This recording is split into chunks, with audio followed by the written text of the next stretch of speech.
I have Dale here today, and we have been following each other for a while because we've both, one, we're hunters, and then Mhm. two, we're podcasters too. So it's so fun to be able to be with a fellow podcaster that kind of gets the flow. But I would love to get to know you a little bit because I've only seen, you with your guests and like your trips, but I would love to know like who's Dell behind Shedcast. Yeah, so my name's Dale. Yep, started Shedcast last fall. Before that, I've been hunting and shed hunting for probably about 10 to 11 years or so. Kind of started a little bit later, I'd say, than most people. It's kind of more of an adult onset hunter, but my dad and uncles hunted, so I did hunt a little bit as a kid here and there, like some bird hunting and stuff, and then kind of ran off in different directions doing other things when I was younger. I actually grew up racing dirt bikes and stuff, so I did a lot of that for a lot of years. And so when I did that clear into my 20s too. So then even after I started hunting, but it just hunting kind of took over. I just got way too obsessed with it. So I still ride, still race every now and then, but hunting's kind of more taking a bigger passion of mine, kind of more of my free time. So that's been a big part of what I do and kind of everything I do around what I normally do. I was in the military for kind of my 20s, I'd say. So I did 8 years in the military and then went to school after that for a couple years, and now I'm a nurse in the emergency room. So on top of being a hunter, shed hunter, podcaster, I really love working in the emergency room. It's just no day's the same. Chaos is kind of my thing, I guess. It seems like it. Yeah. Kind of thrive in that environment. So it's quite crazy. So that's probably why, honestly, why shed hunting and hunting is so nice and calming to me, because it's total polar opposites when you get out in the field and you get to get into the woods and the wilderness and there's nobody around and it's calm and quiet and it's just you and kind of nature. It's been kind of cool to explore all that, but it's kind of the gist of it, I guess. I've been married for about 15 years now almost. And Mhm. then my wife and I, we've got two kids, so a couple of teenagers, honestly. So 13 and a 14-year-old. So they are also quite busy on their own schedules. Right. It's a pretty busy, yeah. So it's fun though. It's fun to watch them grow up and do their thing too. So Right. That's never a fun. dull moment. Yeah. I understand that we're kind of like in the same phase of life, it sounds like, because my husband and I were actually joking, looking at not only the hunting schedule and just trying to break away as a family and get out and go shed hunting, but then you get the football schedule, the baseball schedule, the lacrosse schedule. And my husband was driving around with the kids and he's like, do you guys realize, like, not only on top of the jobs that we have, we also are kind of like your guys' managers and your Ubers? Yeah. Like, Bus it's crazy. drivers and snack givers. Definitely. Yep, all Yeah. the things. Is Yeah. there, like, a moment in time where, because you said that you kinda grew up doing bird hunting, it sounds like, Mhm. and then you really got into dirt bikes and the military and then kind of found your way to really getting into hunting. Was there, like, a specific hunt or moment that kind of really catapulted that for you? Yeah, actually, kind of funny. I was deployed one of the times when I was in, so I can't even remember what country I was in at the time, somewhere overseas, and I was doing my laundry, and there's just kind of magazines scattered out, whatever, because you got to kind of, when in the military, you can't just put your stuff in and take off. You got to like wait for it, Mm, pick a dryer, or you'll find your stuff sitting in wet on top of somewhere else. Like everyone's got to do their laundry, and there's only a few of them. So I was waiting on my laundry, actually picked up one of like the whitetail mags. I can't remember specifically which one. And I was kind of flipping through, just bored, hanging out, reading articles. And then I was just like, man, like this kind of piqued my interest. So knowing that like, my dad and my uncles, my grandparents, all that stuff hunted all my life. Like I said, I've gone on a few hunts here and there and scouting and stuff with my dad and stuff, just never fully got into it just because I was so preoccupied with racing dirt bikes and doing other stuff. But at that point, I was just like, man, I think I'm ready to try this again, and go hunting and stuff. So called my dad up and just told him like, hey, I think I want to, try hunting or whatever. And I know he'd set me up right. So told me, yeah, get this, get that, and then apply for this. So we're from Arizona, so I was Mm. living in different states at the time and obviously deploying in and out of country, but I applied just back home as a resident. I was able to do that. When you're in the military, you can kind of do your home state. So applied, actually drew a tag, I think the first time, surprisingly, and then I came back home for it and went off on it. And honestly, leading into that, and you're probably gonna ask anyways, but leading into that same hunt was the same like time I found my first shed. So it was kind of just like, no, Like I kind of serendipitous. like, what's that? It says very serendipitous, like meant to be. Yeah, it just rolled right, snowballed from there, and I just got hooked ever since. So my brother and I, kind of same time, picked up tags and went after it. My dad was kind of watching us on a hill. We went up after these deer, and then we got way up there and we couldn't find them anywhere. They just kind of disappeared into these mountains. So in Arizona, you've got the Coues whitetail. So we kind of hiked our butts off way up into this mountain and we just couldn't find them anywhere. They just probably slipped away on us. They're small. They live in some cool country. So it was cool altogether. I don't think I ended up filling a tag that first year, but it was a great experience. But on that mountainside, yeah, we were hiking all over, just kind of whatever. And I'd look over and there's a shed laying there. And I was just like, heck yeah, I even picked it up and took a picture. I don't even think I like knew really like that was a thing at the time. And so I was just like, heck yeah, it was like a little souvenir. At least it was kind of one of those. Now it's kind of more or less like a cancellation prize to me, where it's like, oh shoot, we're finding sheds. We might not find what we're looking for today. Yeah. But Was it a coos shed? it was, yeah. Okay, So cool. it's kind of what we went after. It was a good little one. I actually still have that one too, so can't get rid of that one. Yeah, no, you can't get rid of that one Yeah. for sure. Was that your first big game hunt too? Yeah. Yep. Yeah. Like I said, I've gone on just like they've done like quail and like different stuff like that. But yeah, that was my first tag in my pocket for deer. Mhm. Yep. So, and then And after well, that, I lived in, shoot, I think I lived in New Mexico at the time. No, maybe I lived in Washington. I lived in Washington at the time. So then after that, I just kind of went for it, in different places and tried different things and stuff. But then from that point on, though, I was pretty much hooked on shed hunting too. So I just started kind of trying to do that as well on top of it and just kind of grew from there. Yeah. was there something after you left that hunt, especially being an adult too, it kinda, like, shifts your perspective on things Hmm. that you were like, "Wow, I maybe should take this, and this more seriously moving forward?" Yeah, definitely. A lot of lessons learned for sure.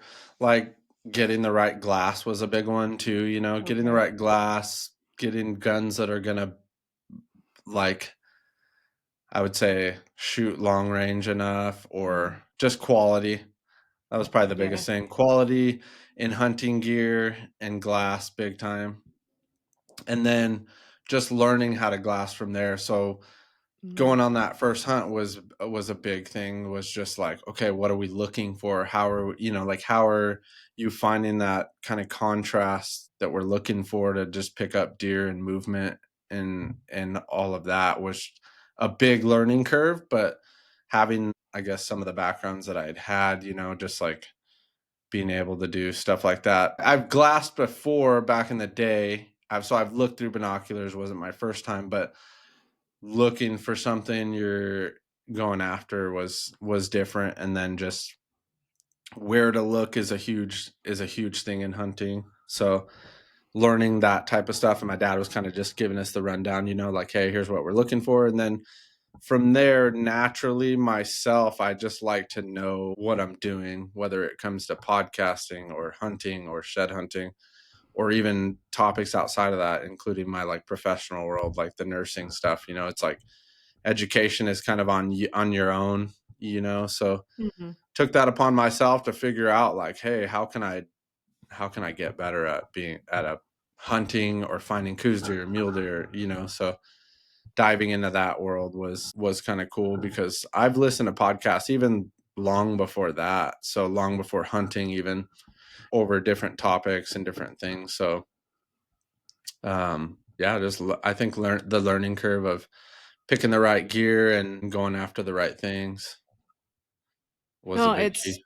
it's true, and I think even as you say glassing and, like, learning to glass, as you said that, I'm like, "You know what? Every time you go on maybe even just a different hunt, like a different location or a different animal, you know how to glass, like you said, and Mhm. you've glassed before, but you almost kinda have to learn how to glass that area, that animal." Absolutely, yeah, depending on what type of terrains you're hunting or how thick the brush is, stuff like that, you're definitely changing up the way you glass. Like, if you're looking at a mountainside with lots of canopies, I mean, you're looking at tiny windows of opportunities, so you might be glassing a little different than when we're looking at some of this big open desert country. It's a lot easier to pick through Mhm. things, but like anything, even the size of an elk, they just disappear into the thin air, it seems like sometimes, so Oh boy, do I know it.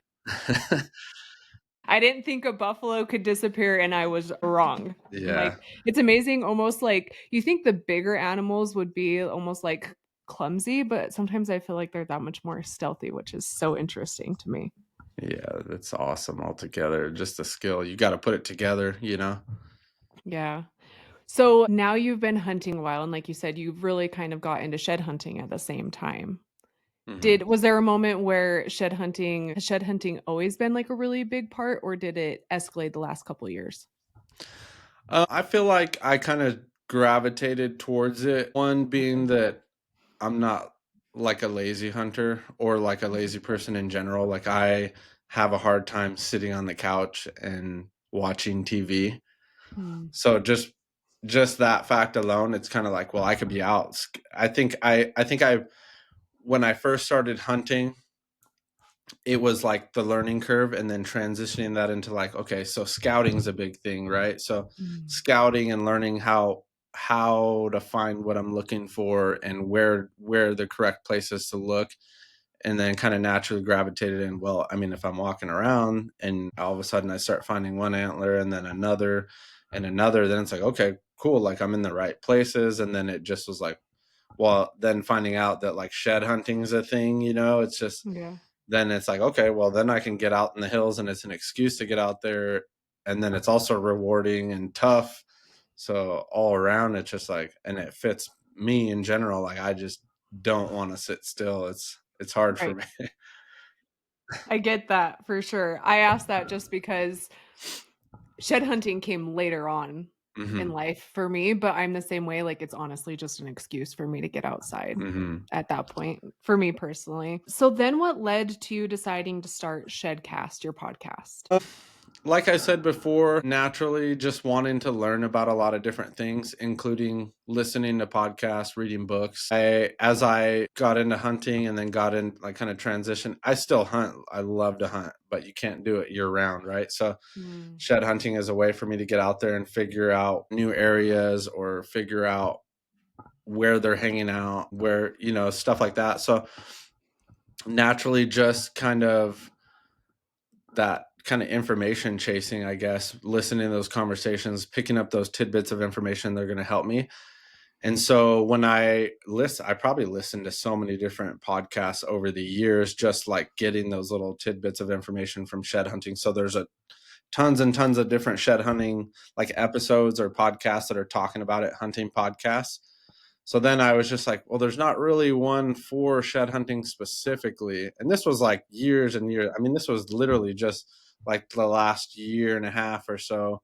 So I started it last fall. I think I kicked off the first episode like late September, early October, somewhere in that time frame. So leading up to that, I mean, for years I was listening to podcast episodes talking about shed hunting around that season. Everyone's kind of kicking it off, and it's good. Everyone wants to get out and do it. Everyone gets that itch, so it's perfect topic to talk about like right about this time.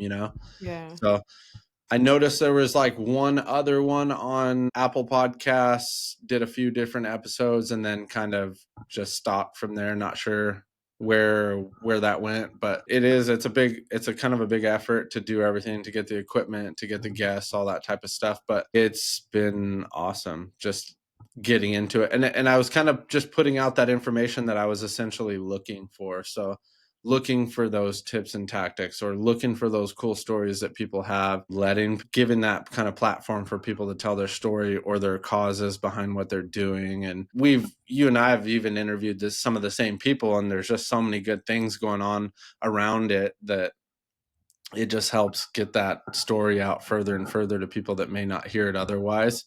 Mhm. And so it's just been a cool journey to get that going. And yeah, I mean, and also as I'm learning and kind of doing it, I'm passing out some of that information kind of back and forth with people, and then picking up on things that they're doing that may be different. And then, like you and I talked about earlier, when you go to different places in different states, that's when the challenges kind of change up a little bit too, because if you're dropping in a place you've never been before, what are you looking for? How are you going to do it? And then how are you going to switch up your tactics? And that's been a cool journey as well. And to even find out different people and how they're doing different things in different states. So, and I've been fortunate enough to live in several different states and also travel to a couple here and there and pick up sheds in different places just based on that knowledge of like what you're looking for or how to go about this or type of country and different stuff that you're getting into and go for it. So all in all, yeah, I just kind of got into it mainly just to share information and see what hopefully I can help other people kind of either pick it up or learn new things. And that was kind of the goal of it, just back and forth. Smart, especially when you knew that there was, like, a gap in things that you were looking for specifically. Is there anything that you recently have learned from somebody about shed hunting that you're just like, "Wow, I never thought of that." A lot of guys do a lot of similar things, but probably the biggest thing is mainly just you can walk hundreds and hundreds of miles in between these good spots and not find anything. So the biggest thing for anybody is just going where they're gonna be, where they're at. Honestly, I'd say gonna be. The biggest thing is looking ahead of time where they're at, or where the last place you've seen them hard horned at. Right. So where they're hanging out is probably the biggest thing that you can do to set yourself up for success. Yeah. Because if they're not there, then the sheds might not be there. And you may get lucky because there's places they go in and out of. You're going to always get lucky out there. There's always something laying on the ground to find. 100%. It just depends if you're willing to walk enough miles to find it. So, Mhm. I always am walking, and then I, like when we get back to the truck and I've gridded somewhere and we're driving, I'm like, it just kills me knowing that there's probably something that's laying out there that, like, I just didn't walk by at the right time or glance mhm. at the ri that's what kills me inside. It 100% happens. I've gone days. Just last weekend, I think we met up with a bunch of guys. Nick from DR Outdoors, Taylor Stay Glasson, my buddy Jake Kreckman from out here. He does Bones Outdoors. So we all met up. Northern AZ did a good little shed hunt for the weekend. Them guys came out of Colorado for it. We probably walked. I walked like 36 something miles. Everybody cleared over 25 miles. Like pretty much everybody in camp. And so between everybody, I think picked up about 14 sheds at the end of the weekend. So it's like it just depends on the line and where you step, honestly, because everyone covering all these different ground and one person picks up a few things, the next might not pick up anything, and then everyone kind Yeah. of trades off on the next spot. So it's just like I think day 1 and 2, I was able to find a few things. And then day 3, I think I walked 12 something miles that day, didn't find anything. We did see elk though. So it's like, Sweet. yeah, it's like, you're in the right places. It's just, I mean, did somebody beat me here or did I just not take the right turn? So it Yeah, happens.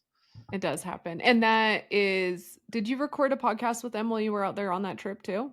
Yeah, we were trying. We were just so busy because everyone was like, we were up early, we were I get walking it. all day, and then we'd get back to camp at dark and then just try to cook real quick, and then we were hanging out, shooting the shit around the fire, and then I was like, "Oh shoot," like I brought the mic, like I wanted to get Yeah, it out. So then a couple guys had already gone to bed, and so me, Taylor, and Jake ended up just kind of throwing something together. We were just kind of sitting around the fire, just chatting about stuff we found and kind of stuff. But it was cool. Yeah, I've yeah. seen yours like that too, and I'm like, man, I got to get one like that one of these days. Yeah, I get it. It's one of my favorite ways to do it because that's, like, the whole essence of reckoning and kinda why I started, Mhm. and I just think like what people relate to, it's fun. Hmm. But I totally understand there's some weekends, like, I'll take my equipment with, and some weekends we do it, and other weekends I'm like, "No, like, the vibe's too good," and, like, you know what I mean? I just don't wanna pull out the equipment, or same thing where, like, the last thing we wanna do is record an episode Yeah. right now, so You it's bust out the mic definitely and it just changes the conversation a little bit. Yeah, exactly. Yeah, if we're back in time just hanging around, then yeah, but I get it. But it's fun. So I always bring them with just in case because you never Hmm. know. That's cool that you were able to do that. Do you have any tips for anyone getting started with a podcast that you've learned over the last year? I think just being simple in your process was probably the biggest thing for me. And I think I've read that somewhere too, where it's just like if it's a very complex setup, it's going to be hard to take that to the fireside like that, or Mhm. it's going to be hard to set up. Oh, I got to run this, I got to run that, I got to run a generator, but it's Yeah. like for me, my simplest setup is literally I can do a phone and a mic, which is nice about some of the podcasting equipment nowadays is type C type stuff. So I mean, that's all you need even there to get started. And really, it's just, yeah, simple setup and just go for it. My That's great biggest thing right advice. there. And do you have a reel of like you setting up your space that you're in right now? Yep. Yeah. So this space I'm in right now is like just like a nice little rolling setup because I share an office with my wife's equipment and stuff too. She does some work in and out of home.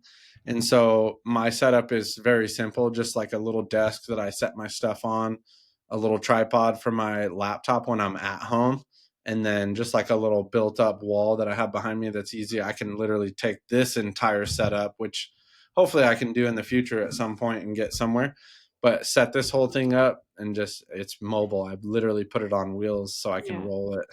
roll it Yeah. out if I need to. I saw that and I loved it. I was like, "Oh, that's so smart." And then I was watching you like set your computer on like you had made a stand for it. Hmm. I'm like, "What am I doing? I have the means. I know how to make something that simple, but I also have a husband that's really handy." Like, why am Yeah. I using a wire rack or a box? Like, it And doesn't have to be difficult or fancy. yeah, that's so funny. Yeah, that's what I was doing before. And I was like, I just need some little setup. So yeah, I literally, I think they even sell them too. It's like a tripod. I literally just bolted my tripod just to the base of like just a piece of wood plate. So that way, so it's essentially just like a tripod plate and it's just bigger to hold my laptop. Yeah. So, and then yeah, my stuff, and then I've set this up to where it's just got my stuff on there, and you've probably seen the other stuff on here. I've got like the RH2s and just some stuff there, but and then I'll run lights just to make sure I have good lighting. But other than that, and that's it. That's the Yeah. the most complex setup that I have, and really it takes me literally like 5 minutes to set up. So Yeah, yeah. No, I saw you, like, using your tripod and hooking that on. I'm like, "He's such a guy's guy." Like, Cody would totally like, "How do I make this work? Tripod." I love yeah, that. something I That's already smart. have in my garage. Let's see. Yeah. Obviously, right? That's great advice, and it's been fun to watch you grow and build that Mhm. and, like, evolve too. I think that's the other thing that I always say is Mhm. it's, like, little by little you can do, and it's looked like you've done that. Yeah, and I think I started with I forgot what the name of that other one was. I started with some other service and then I found Riverside, and Riverside's worked better for me just because it works for more people with different Mhm. systems. So like we were talking about with the phones and if people are running iMacs or droids or whatever however they're coming on, this just seems to be the setup that works for the most part. As long as every now and then you'll get some audio issues or some connectivity issues and Mhm. different things, even on my side with running like speakers and mics and trying to like get all that situated. But those are just little kind of bugs. I feel like yeah, you'll eventually learn how to work out, and then that's go from there. Right. You'll run into that. I mean, regardless, you're using technology and same thing with Hmm. like my Zoom recorder. You've done that episode around the campfire. Have you done more in-person episodes? I've only done probably one other in-person episode, so that was with Jake Kreckman because he's here from Arizona, so we did one together. That was like one of my first few episodes. And then I would like to do more. Definitely like Yeah. in person's pretty cool because then you're just really just in person, just so much more personable. Totally. You can like really vibe off of each other better too, and I feel like the conversation carries so much easier without the lag. Yeah, definitely. Yeah, yeah, you're going back and forth here where like with the fireside chats, it's just easier. You're sitting there talking and kind of and regardless the conversation goes where it goes, which is fun to kind of Yeah. talk about it and everyone's like in the same kind of mindset like, "Hey, yeah, let's just sit and chat and see where it goes." And then fireside is just even better because especially like my biggest goal with it is just like, yeah, let's get together, let's do a shed hunt, and then we'll sit around and chat about it at the end of the day, which is Oh, kind of cool. two and two of like the best parts of it, you know. So that's been I kind of cool with those guys last week. So Yeah, that is cool. You'll definitely, now that you're like in the depth of the season, try and do more of that because that's a sweet idea. And then like vlogging your hunt too. It's always mhm, cool to be able to have when you're telling a story to be able to have like visuals to go with it also makes mhm. it really fun. Yeah, and then yeah, you're lugging around all the stuff, but it's worth it. I feel like because you get to paint that picture out in the field too. You don't always paint the picture of all those miles and miles. So there's a lot of people that are like, "Oh, dang, you're picking up sheds and shed after shed," but then also there's 12 or 14-day miles that I didn't pick up anything, and that's just it's also part of the puzzle. It's just you're just checking off blocks like, okay, that part of this area doesn't have any sheds, but what's nice about hunting shed hunting with more than one guy is okay, well, we know this part doesn't have it and this part doesn't have it, but this area has a good amount of sheds. Like last week we went into a spot, I think a couple guys found sheds, and then kind of us on the outskirts of that didn't find anything. So then I was like, okay, now we know where we can narrow down and focus. Okay, these bulls are hanging out more or less in this area, and Mhm. so then you can really kind of pick apart that area, and there's going to be more in there for sure. So If you follow me or Cody for that matter on social media, hell, even just listen to our gear recommendations on the show, you have heard and seen this company numerous times. That's Sheep Feet. Sheep Feet is known for customized orthotics to your feet and your boot. Each pair of orthotics they make is different and 100% custom to each person's feet. Their process gives them a precise replica of your foot, which allows them to make high quality orthotics specifically for you. Each pair is handmade and constructed in the USA. I'm telling you, having sheep feet in your boots, you like don't know what you're missing until you have them, and then you're like, how did I ever do anything without these? It makes a huge difference to up your gear. And now they have my favorite hoodie of all time. It's been decided, it's official, the hideout hoodie. You have seen me in this probably too much, but I don't really care. I'm just going to keep wearing it. I have it in black, which is my go-to, and also green, which is perfect for the mountain. I love this for a hunting layer or honestly just day to day, especially for the gym. The hideout pocket, honestly, is what sold me at first. It is Sherpa lined and also water and wind proof, making it a built in hand warmer. Mummy likey.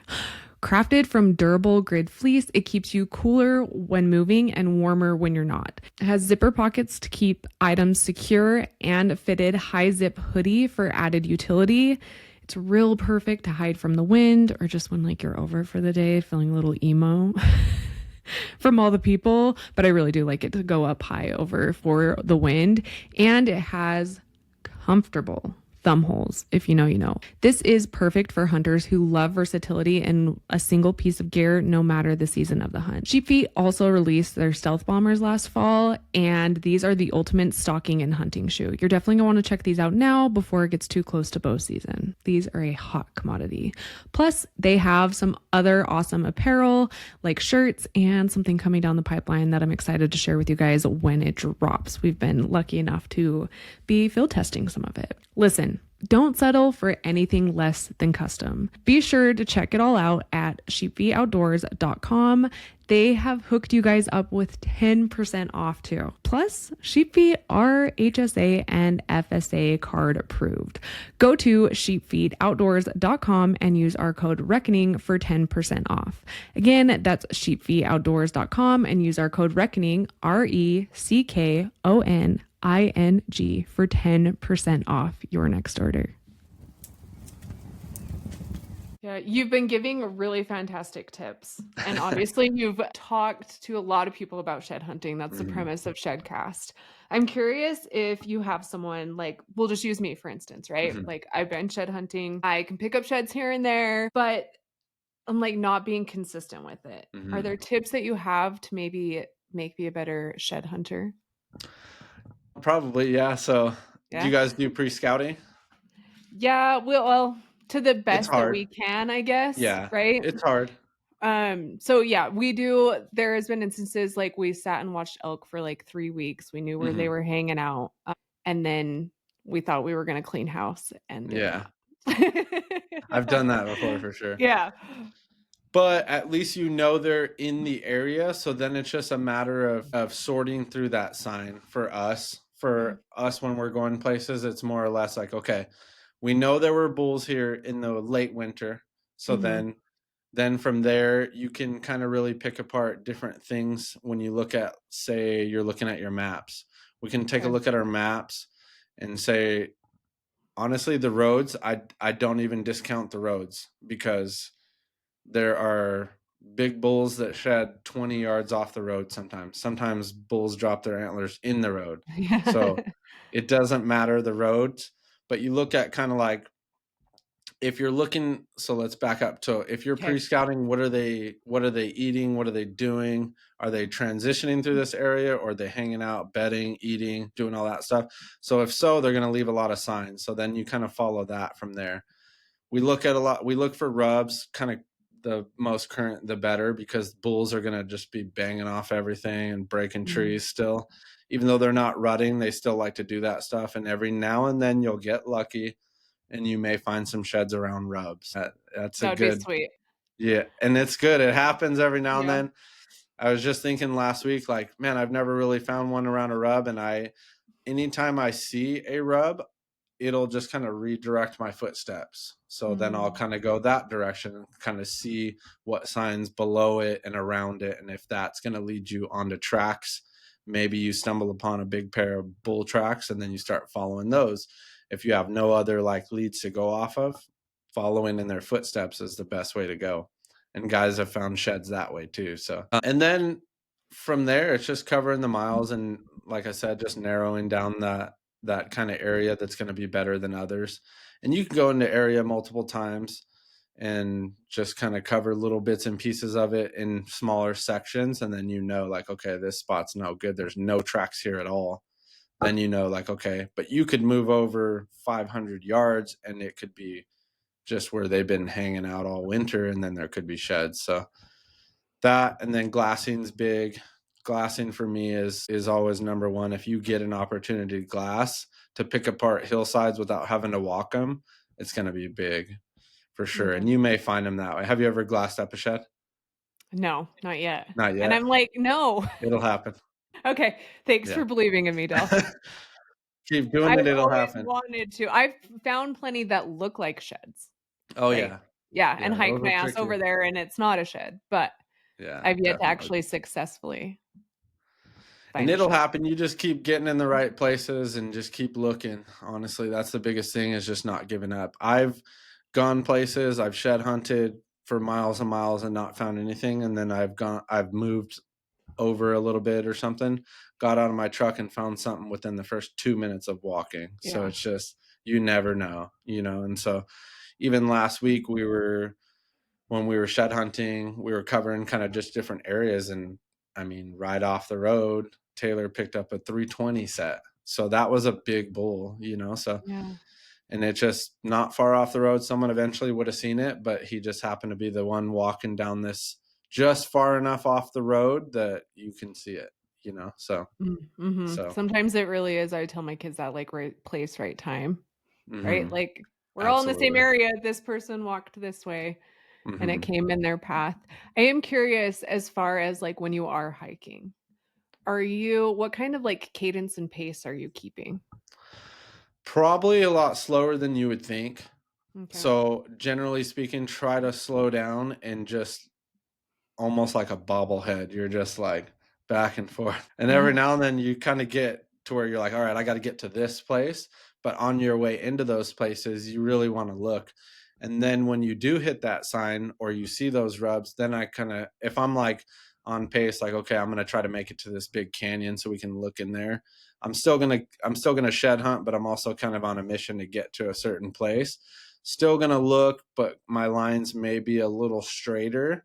And then when you start getting into, sometimes by the smell, by the Mhm. sight, like as in like you're smelling animals and like that kind of musky smell, Yeah, I then I'm love kind it. of be like, okay, something might be around here, slow down. And then we start weaving a little bit and kind of gridding. Okay. Or or like I say, if I see that bull track and it's like 50 yards off to the left of my line, then I'm actually gonna change my entire line and kind of go that direction first, and then maybe cut back across just to see if that can maybe change up.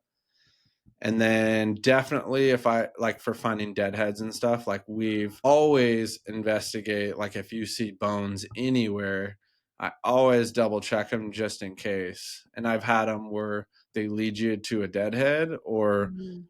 to nothing, or it just changes your line entirely. And then all of a sudden you stumble on a shed after that. Smart. Definitely just kind of following those different things. Yeah. On the, like, bones, are you if you're seeing bones, are you, like, gridding out around it almost? Like, that's And smart. they could, because they could be so scattered, it just depends. Right. I generally am looking for like the biggest part of the carcasses if you are doing that, because you're going to find leg bones. Boom, that's going to stick out. And then you're like, okay, I'm going to head that direction. And as you're going through there, you're just going to be looking for like the biggest parts of it. Obviously, the skulls or the rib cages, stuff like that, where the head's going to be closer to, because the heads might not always be with the leg over here that got picked off and chewed up by a coyote or something and dragged off Mhm. 50 yards from the actual body. But definitely looking for just more of it, like kind of putting those pieces together essentially. And just really kind of, yeah, if you have to grid, we will, if we have to, Mhm. like, okay, there's a bone here. Cause there's sometimes they're just so scattered and you're like, there's a Where do I start? scapula over there, there's a leg bone over here.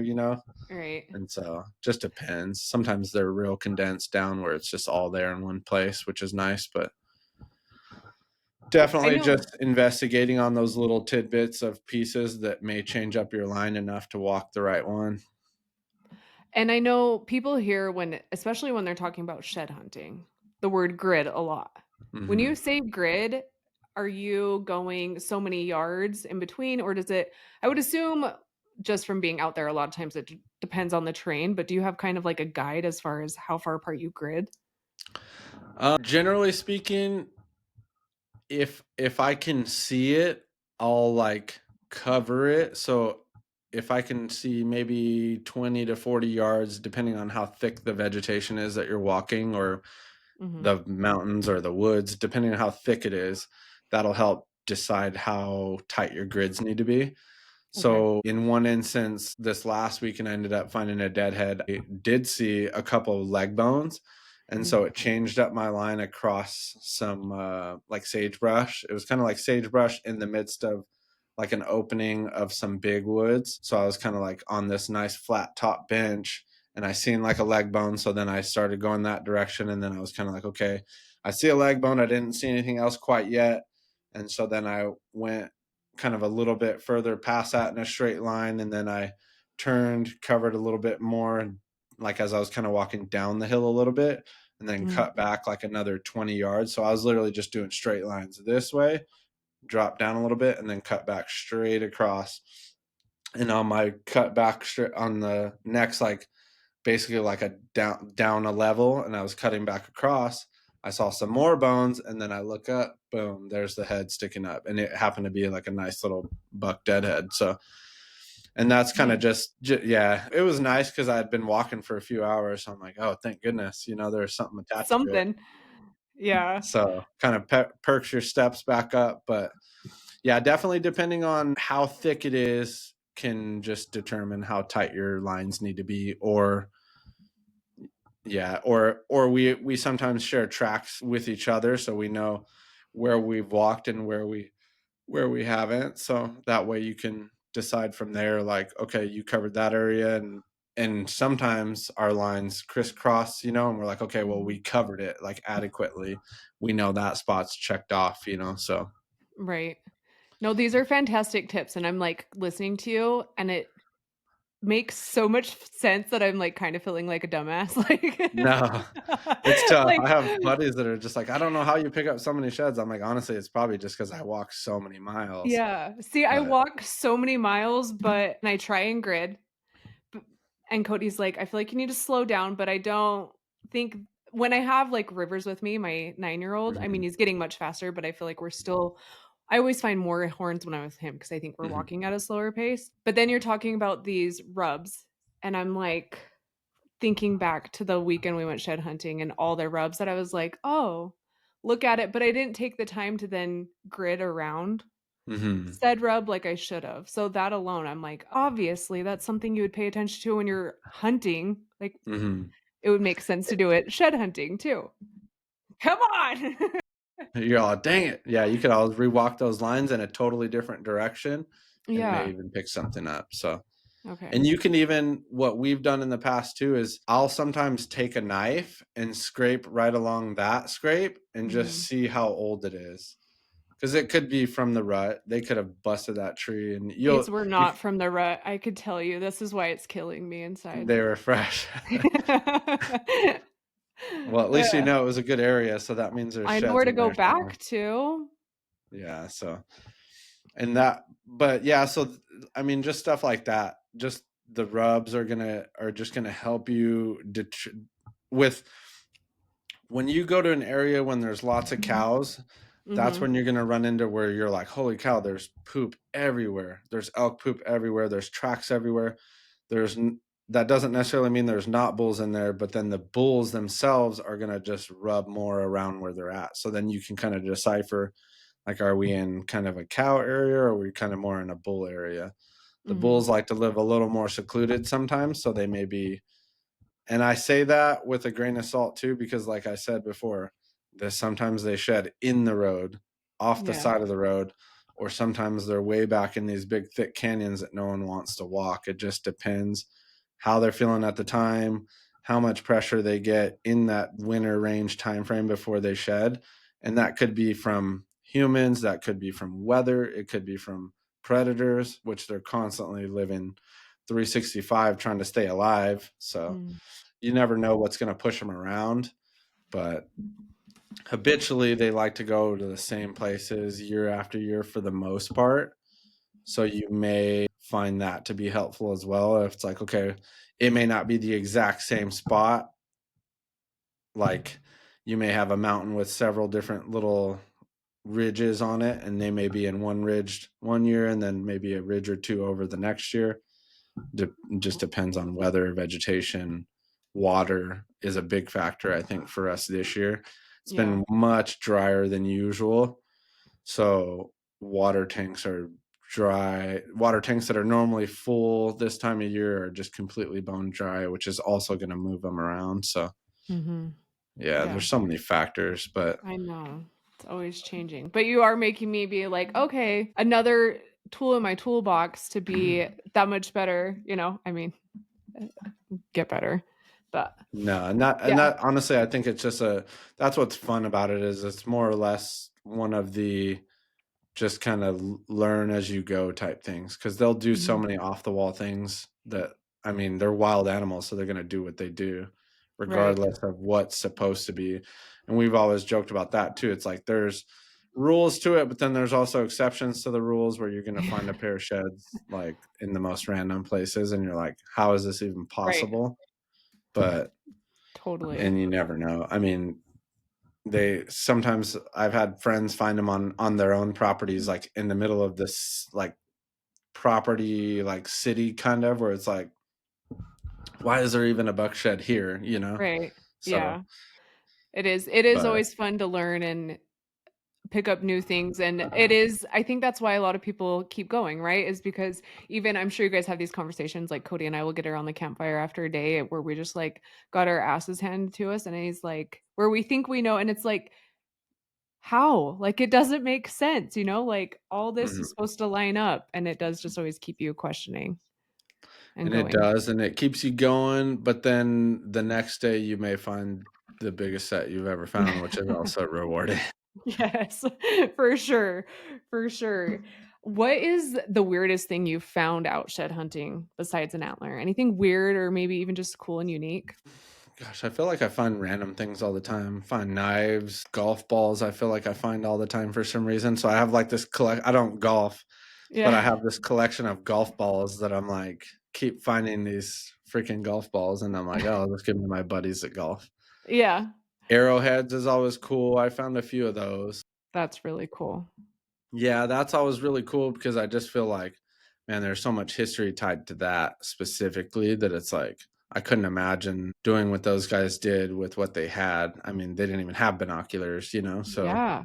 just being as, I don't know what the word even, as just raw as possible. And these guys were getting it done. So, but Er old cars, I just burnt down cars, just the craziest things. Yeah, I don't know, just random stuff. I feel like chairs that Mhm, have been there for probably 20 plus years that are just sitting in one spot. Who knows what they were doing at the time? Maybe a makeshift blind or something, you know, and just waiting for something to walk by. I mhm. don't know. Yeah, I feel like I found some, or sometimes I randomly walk up on like homeless camps sometimes every now and then, and I'm like, all right, this is kind of sketchy. I got to get out of this Yeah. one. That was gonna be my next question. Have you ever had, like, a eerie moment out there? I don't think so. Not an Okay. eerie one. I've ran into people out there where I'm like, "Oh, that person's kinda weird," but Yeah, not so much like too nervous about it, and I'm always right. carrying a pistol anyways, but you never know. Smart. Yeah. Yep. How has you kinda gave us a glimpse into the 2025 season when you told us about your camping trip Mhm. last week. How has the season been going for you so far? So far, it's been going pretty good. Nice. I I think I've found, like, maybe 20 something sheds so far, a couple deadheads that I've come upon, and then some of the guys I've gone with have picked up stuff, so it's been good. I started pretty early this year. Normally, I feel like I don't get into sheds until like about this time, like March, April, May timeframe. But I was out hunting early this year because we have a January, the early over the counter archery. And Okay. I was out for that and I kind of started stumbling on some sheds early this year, which was nice. So started picking up some small, I feel like I've been picking up so many tiny sheds lately. uh, but started picking up some sheds early this year, which was I was just kind of in the back of my head. I was just like, man, I hope this is like a good, like some good luck for the rest of the year, and just kind of keep picking them up. So, and it's been pretty steady. I even went out of state. I went into Utah and did a little bit to some places I'd never been before, like kind of yeah, just on a family travel on spring break for the kids, and I ended up picking up 4 out there. So I'd never picked up a shed in Utah yet, and then I Cool. went from 1 to 4 pretty nicely. So it's been going pretty good. I've been picking up mostly deer ones this year. I've got maybe 3 or 4 elk sheds I think I picked up so far, which is not bad either. Not complaining at all. I'll pick them all up. So Yeah. Are you going every weekend or, like, when you're off? Like, are you consistently shed hunting while it's My open and they're biggest thing dropping? with that is no, not as much as I'd like to. Mm, No, just because my like there's so much going on with my schedules and my kids' schedules and my wife's schedule and stuff like that. So I a lot of times because I work in the hospitals, I do have like days off during the week. So I'll try to go. I love going on days that everyone else is at work because there's yeah. way less people out. So it's always really nice to get out during the week when there's way less people out in the woods. Not that it matters because I'm going to walk where I'm going to walk regardless, but Mhm. just a lot quieter.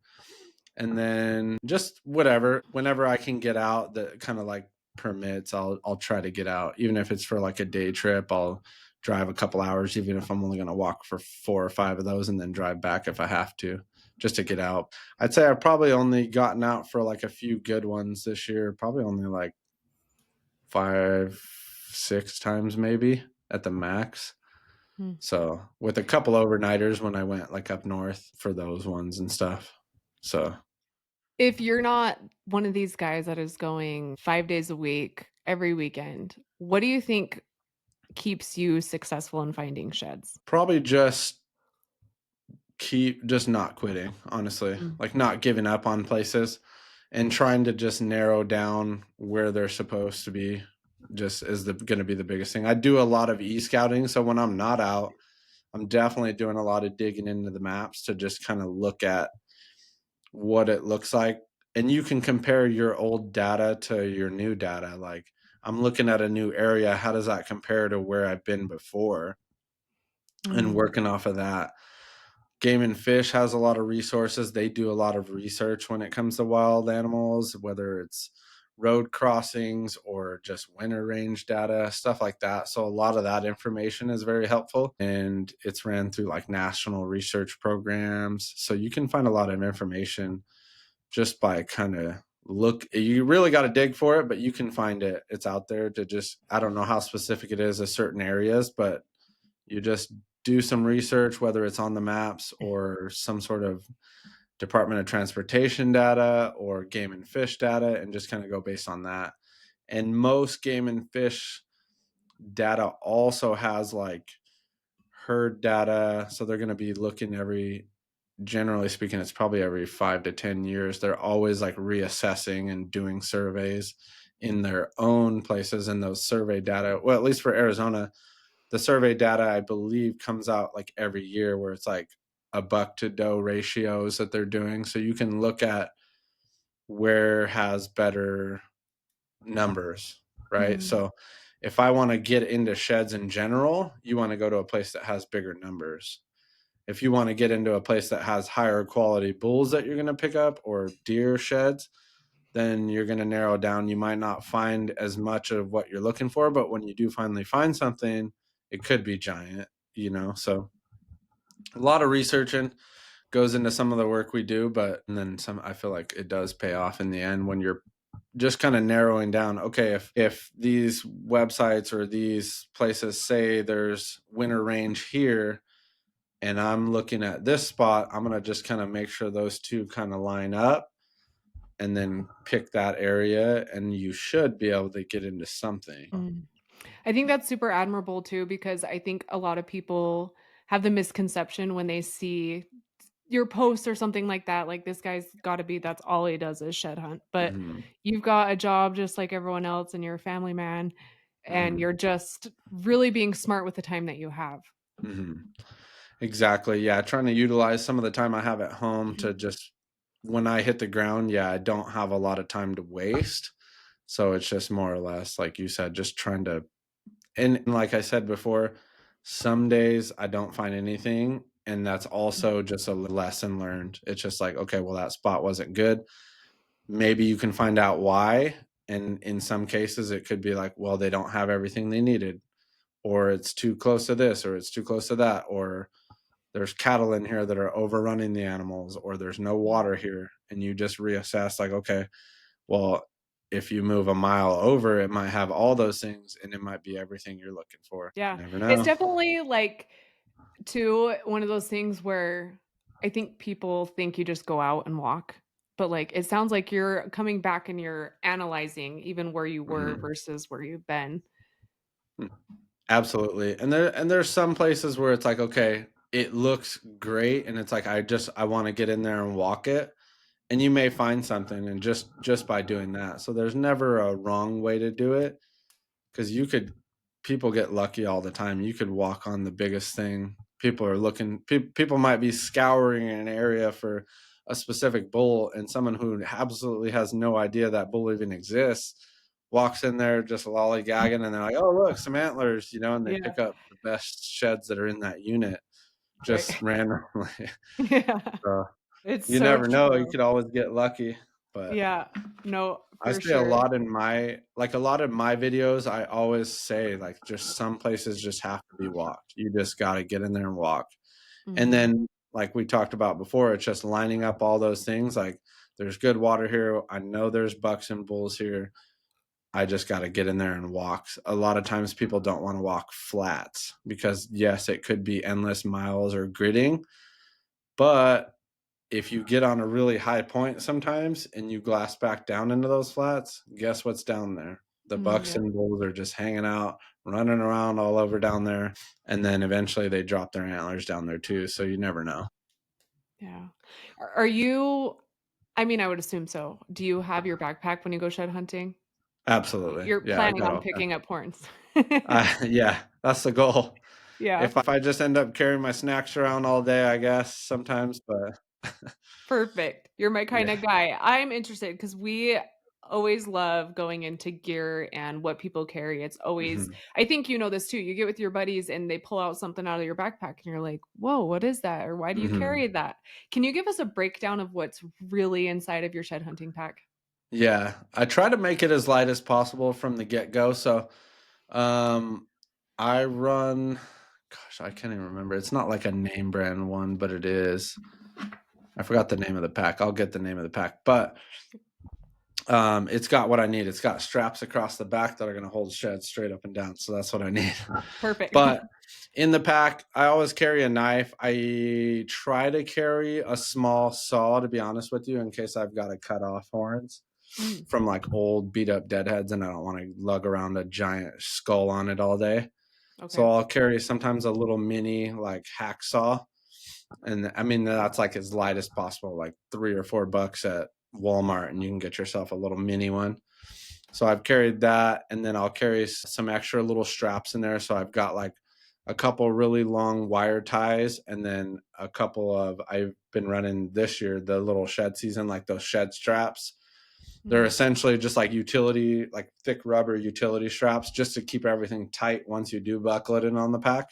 And then a couple knives, definitely carry headlamp, extra batteries in case I'm out late. And then I like to carry those like little Gatorade packets. So I'll carry Gatorade packets or like the Mountain Ops packets just to mix into waters. So that way, for like you're constantly walking, sweating, you need a little energy, little extra electrolytes, stuff like that. So I throw those packs in there and then snacks on top so it's not getting smashed. And What's your then that's pretty much, snacks? yeah, snack pack. It just depends what I feel like that day, but sandwiches, sometimes Uncrustables are always a good go-to. It's everyone's And then go-to. yeah, granola bars. Definitely like to have peanut M&Ms for some reason. I'm just got a sweet Yeah. tooth. So, and then that's pretty much it. And then just a bunch of water. Yeah, I try to smart. keep it as thin and light as possible when I'm going in. So that way I could hopefully carry it back out heavier. Yeah. Always the goal. Yeah. You mentioned that you are an ER nurse, and Mhm. I was curious if there's anything specific that you recommend keeping in your backpack for, like, first aid or trauma that could help that you've probably I'm sure you've seen firsthand that Mhm. would be of use. Yeah, that is true. I do carry a little bit of that stuff too, actually. So, med pack wise, my medic's pretty good. They actually have a bunch of different little packs that you can buy. So, they have with it's like a bunch of little meds in it. So, it's got like Tylenol, ibuprofen, Benadryl in case you have any. If you're allergic, you definitely want to carry like an EpiPen or something. But sometimes people just have minor like reactions to whatever it is. It could be like the poison ivy or like you never know. Sometimes you get poked by things and then all of a sudden it starts getting like kind of cellulitis, like a little skin infection. Mm, Benadryl can help. So just the basics like that in case you're like headaches, stuff like that. And then I believe it may or may not have like sometimes in there, you never know. Stomach aches suck if you're out hiking around too. mhm. So just the basics of that, but bleeding wise, definitely carry a little bit of gauze. I basically have like a tiny little first aid kit that I built just to be like a small light packable. So more or less, it's called Curlex, like a little fat roll of gauze. So if you need to, you can wrap it or you can pack it. So it's kind of good in case because everyone falls and different stuff happen. People definitely have emergencies out there, Mhm. and then a tourniquet just in case. Tourniquets are always good to have around. I carry one in my vehicle or side by sides. I've definitely seen a lot of bad stuff when it comes to side by side rollovers and people sticking their arms or legs out the sides of them. So that usually doesn't fare well for the arms or legs. So those are always good to have on hand. And that's pretty much it. Most other cares are going to be kind of tough, and you can utilize other things if you need to. If someone in my case, like I've done so much different first aid stuff in general as well, like prior to becoming a nurse. But like they even have those little packs. They're like this big. It's like a little triangle sling. So if in the event that you needed a sling for falling and hurting your shoulders or arms, you could either make that up as well. You could honestly use a sweater or a t-shirt and make something if it needed to hold still. You could even use trekking poles for kind of crutchy type stuff, or even splints if you needed to. So say in the event that someone hurt themselves or broke a leg or something, you could wrap those tight enough against the leg as well to kind of offer that stability. Mhm. So a little bit of wilderness kind of cowboy first aid goes a long ways Yeah. just to get back to the trucks and get out of there. Are there any, like, courses or anything that you know or would recommend for people to be like, know how to do the cowboy first aid or just feel a little more confident in going outdoors? You could probably find a lot of information on YouTube, but I have seen like some wilderness first aid classes. I don't know specifically their ones, but I do see them often where they offer that kind of first aid type stuff. And there's so many more things that can happen to people, not just like falling down and cutting their arm, or in some instances, you see where people get attacked by animals as well. Mhm. There's other things like cardiac issues or dehydration that also play a huge part in people being out in the wilderness and maybe underestimating something, or their abilities, or just how hard something is, because when you go straight up a hill your heart rate goes pretty sky high. So you never know, but definitely lots of different ones. I just don't know specifically off the top of my head. I just know I've seen them where it's like they offer a first aid or a wilderness kind of like, I think there's even a hunter one. I can't remember the name of it though. We'll have to look Yeah. and see actually. Yeah. No, you're good. I kinda put you on the spot with that, but when you mentioned you were an ER nurse, I'm like, it's a Hmm. unique perspective that you have that would be helpful to maybe get your input of, like, what really is something that could help and that you Definitely. carry. Yeah. I appreciate your input on all that. I'm curious if you're down to do a rapid fire questions. I didn't send these over to you. Oh yeah, no worries. Yeah, let's go for it. Okay. So quick answers, fast pace. I'm just kind of curious, get to know you a little bit more after everything that we just talked about. Hmm. Are you a coffee or energy drink kind of a guy? Honestly, neither. I've Neither? drank like one or two coffees in my entire life. I Wow. just wake up like Ready to full of go? energy. Now, the first thing I do in the morning is work out, and that honestly is probably like my coffee or energy drink. I just Mm, get going once I get a workout in. I feel good about my day. smart. Okay, cool. Do you ever get like a lag out on the mountain and you're like, I need to pick me up? Um, Is that when your I peanut M&Ms come in handy? Yeah, honestly, yeah. Or I'll just take a nap. Honestly, Yeah. I'll You pull know, my pistol out, set it on my chest, and just kick my feet up and take a nap under a tree, and I yeah. feel great. Smart. There's nothing like a mountain nap for sure. Are you an early bird or a sleep in and just kinda send it guy? Oh, definitely an early bird. Yeah. Yeah. Yes, Up and at it. You're absolutely. ready to go? Are you, like, waking everyone else up? "Let's Let's go." go. Yeah. If you were to have to pick what kind of sheds you would find, deer sheds or elk sheds? Elk sheds are bigger, but I do love finding just big old cool looking deer sheds, honestly. Cody always Yeah. says there's always way more character to a deer shed than an Yeah. elk shed. What is your favorite piece of gear you swear by? Probably just a good trusty backpack, honestly, so that way you can Mm, carry everything else. And it's got to distribute the weight evenly. It's got to just be able to kind of just handle what you need it to handle without falling apart, and be able to carry what you need it to carry on the way back out. mm, So mhm. I'd say a backpack is huge, because there's so Okay. many that are unnecessarily heavier than they need to be. Mhm. I So agree. A good pack back goes a long ways. This goes with my next question, actually. You get to your hunting spot and you realize you forgot something. Would you rather it be your backpack or your boots? I'd honestly rather it be my backpack, Okay. but I have done that before. A few hours away from home, showed up, I had my Crocs on, and I forgot my boots, and I was like, "Nope." I was like, "Dang it, I cannot believe that." I literally put my gaiters on and just hiked the rest of the day in my Crocs. Cro I think I did like 7.5 miles that day. Nice, I Croc and wouldn't Gators. recommend it.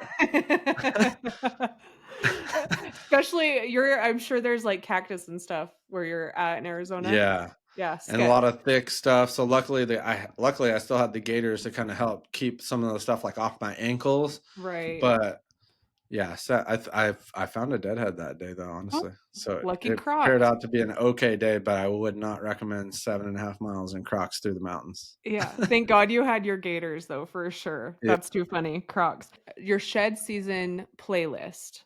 What are you listening to? Country, rock, or rap? What are you going out? Pop? A little bit of country, a little bit of rap, Yeah, like kind of like the new stuff coming out nowadays. Yeah. that's your What's kind that of vibe. song that just came out? Was it Warren Zevers and Big X the Plug? I don't know. I'm so behind on the times. Oh, really? I'm like, I don't listen to the radio as much as I should, so, like, Mhm. it has to come up on social media or, like, on my apples to, like, get Yeah. my attention, which is super embarrassing, and Yeah. my millennial heart is kind of sad now that I say that out loud.